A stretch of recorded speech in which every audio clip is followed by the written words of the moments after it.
My parents are living in this house, so you need to go back to your parents' place. What?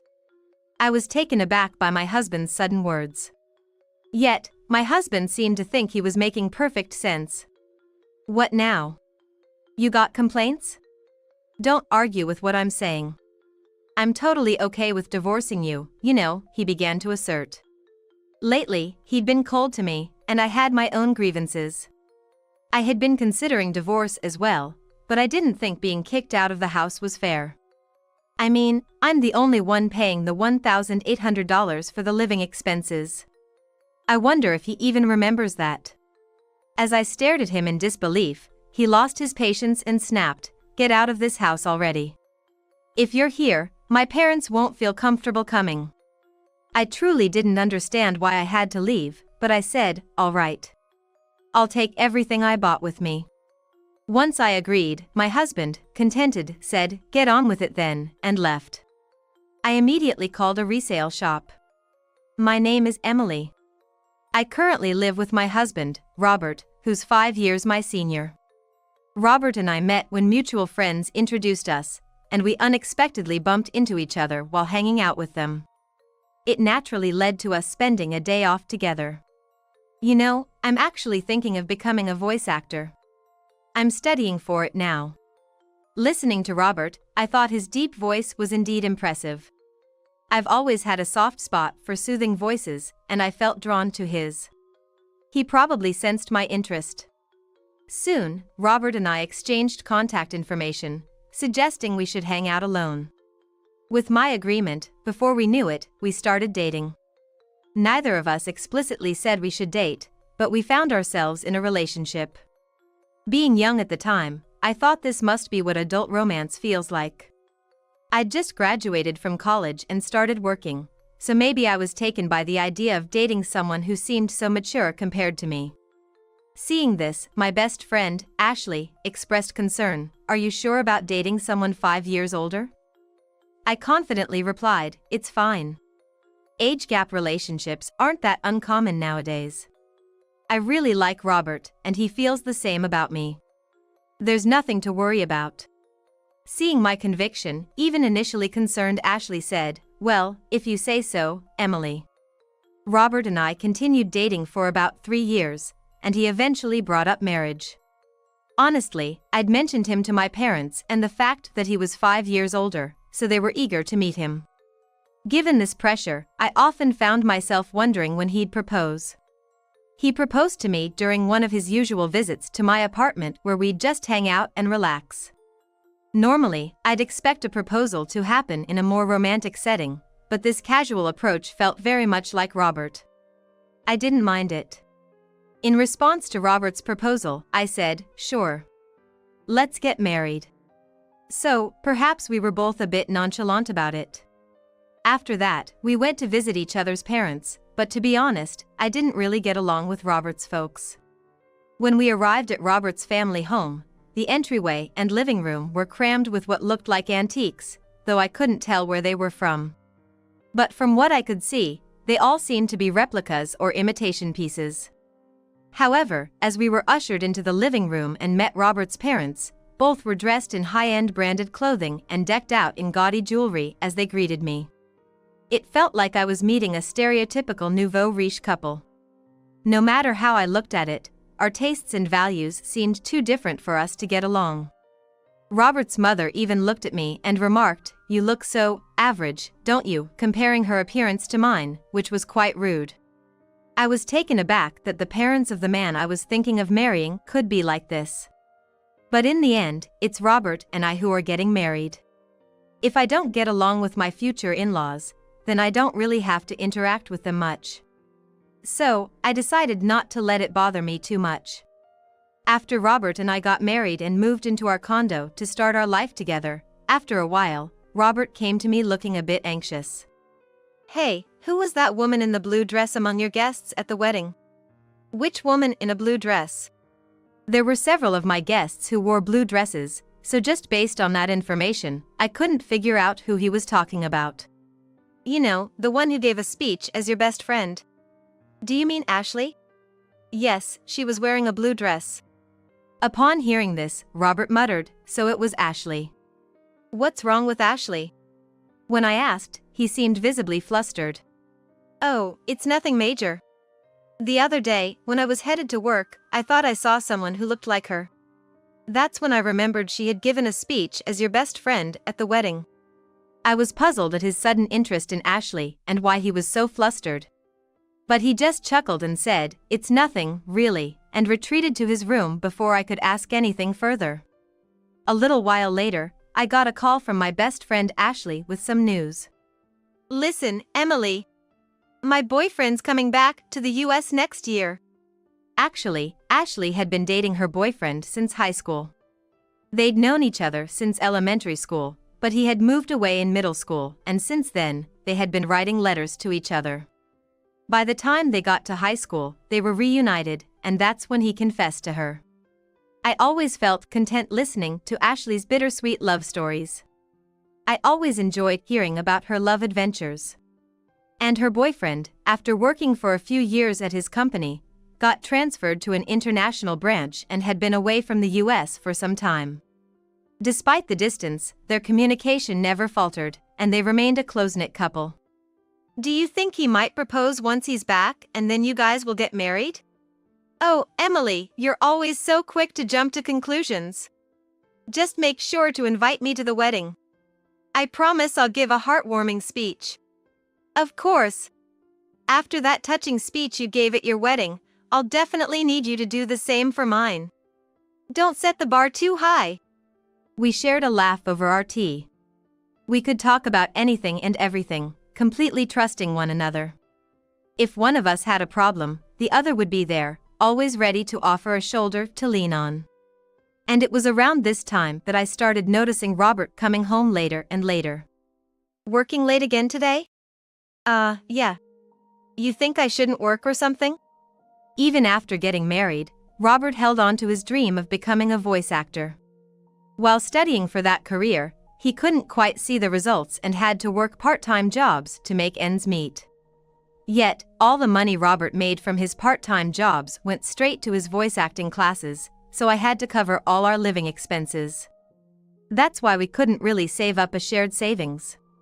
After a while being married, I realized Robert wasn't willing to give up on his dream for the sake of our family. I kept wondering if part-timers really had to work so much overtime. Robert's daily overtime added to my worries. Hey, haven't you been working too much lately? They shouldn't be making you do so much overtime, even if it's just a part-time job. I told you I'm fine. More money is always better. Just keep your opinions to yourself. By that time, Robert had stopped calling me by my name and just referred to me as you. When we got married, I genuinely believed he would speak to me more gently and frequently, but after our marriage, I ended up hearing harsh words from him most of the time. The once gentle and deep voice of Robert turned solely into a harsh one. He seemed to be drinking a lot, and sometimes his voice became raspy. Voice acting depends heavily on a healthy throat, so it worried me that Robert, who wanted to be a voice actor, wasn't taking care of his. But even that seemed to bother him. Slowly, he began to avoid talking to me and eventually would ignore me even when we crossed paths at home. That's when I got a call from Ashley. She said she had something to discuss, so I suggested we meet up since I had my own concerns. We decided to chat in a karaoke booth so that no one could overhear us. Ashley seemed very cautious and had specifically reserved a room where she could see the counter and staff from the door. You specifically chose this room? Yes. I wanted a spot where the staff could see if there was a suspicious person outside our door. A suspicious person? Is that related to what you wanted to discuss? At my words, Ashley nodded. She had felt like someone was following her ever since she left her job about a month ago. Now, she even felt followed on her days off. The reason Ashley had chosen a room where the staff could easily see was that she thought the person stalking her might try to eavesdrop on our conversation. Did you talk to the police about it? I tried, but since there's no actual contact, they can't do much. What about your boyfriend? He's coming back in a month. I thought I'd discuss it with him too, but I wanted to first talk to you, someone close by. I see. Ashley hadn't gotten a good look at her stalker because she was too scared, so she didn't know if it was a man or a woman. So, I decided to stand at a distance and identify the person who was stalking Ashley. And through that, I came to understand who was stalking Ashley. Although I couldn't discuss my rocky relationship with Robert, in retrospect, maybe it was for the best. Because the one following my best friend Ashley was none other than my husband, Robert. Robert would tell me he had to work overtime daily, but after finishing his shift, he would lurk near Ashley's workplace and tail her when she left. I couldn't believe that the person scaring Ashley was someone so close to me. When I found out, I was beside myself. And the look on Robert's face when he was following Ashley was downright creepy. He had this sleazy, unsettling grin. I fell in love and married this man? The instant I saw his face was the moment the love that lasted for a century went cold. I told Ashley the truth and advised her to move immediately. With the help of her coworkers, she managed to have someone drive her close to her new place from the underground company parking lot for a while. After Ashley and I took these measures, Robert became increasingly frustrated. And one day, that frustration exploded. My parents are gonna live here, so you should go back to your parents' house. I was taken aback by Robert's sudden words. Yet Robert seemed convinced he was making perfect sense. Got a problem with that? If you oppose what I'm saying, I'm fine with divorcing you, he started. While I had many grievances with him and even thought that divorce might not be so bad, I didn't think he could just kick me out of our home. I'm the one paying $1,800 for our monthly expenses. I wonder if Robert even remembers that. When I looked at him skeptically, he lost his temper. Just get out already. My parents can't move in if you're still here. Why do I have to leave? I don't get it at all, but I said, fine. I'll take everything I bought with me. Seeing my agreement, Robert said, just hurry up, and walked away. I immediately contacted a local buyback service. The next day, the buyback service came to our apartment. At first, Robert smirked thinking I was moving out, but when he saw the workers assessing all the furniture and appliances, his eyes widened in shock. After they had finished evaluating everything except what was in Robert's room, a staff member handed me a quote saying, "The total value is $22,000. I promptly signed, saying, "All right, sell it all." Robert, coming back to his senses, grabbed my arm. "Wait. Why are you selling everything? My parents are gonna live here. How can they with no furniture?" I shook off his grip. What are you talking about? When we got married, you said you were broke because you were paying for your acting classes. You begged me to handle the rent, furniture, and living expenses. I never imagined you were that broke. I felt deceived. Remember the $1,800 monthly expenses I've been covering? From now on, you'll pay that. And with your parents moving in, I bet it'll be even more. Robert went pale. But he quickly tried to regain his composure. Thought you could talk about money and I'd cancel the divorce? Who do you think you are? I've already gotten close to a rich lady. Close? And then I remembered Robert following Ashley recently. If what he considers close was his stalker behavior, then Robert's seriously deluded. Ashley definitely comes from a wealthy family. Her grandfather was a businessman, and now her father has taken over. Ashley truly is the perfect heiress. But she doesn't flaunt it. She spends just like me and our friends, and no one judged her based on her family's wealth. However, Robert seemed to have learned about my best friend Ashley's wealthy background and decided she'd be a better match. Could he possibly think that if two people are the same age, the wealthier one is better? That infuriates me. But Ashley would never marry Robert. Ashley's boyfriend, whom she's been dating since high school, is coming back to the States soon. They'll likely get married. She mentioned feeling really creeped out because someone was stalking her every day, I remarked. Upon hearing he wasn't close with Ashley and that she found him creepy, Robert was floored. I always escorted Ashley home. You're lucky you weren't reported to the cops, I shot back. But I didn't know about any boyfriend. He's been abroad? She'd choose me over some unknown guy. They've been pen pals since elementary school and apparently talk almost daily. And unlike you, who's only been working part-time jobs, her boyfriend is a successful man recognized even by her father.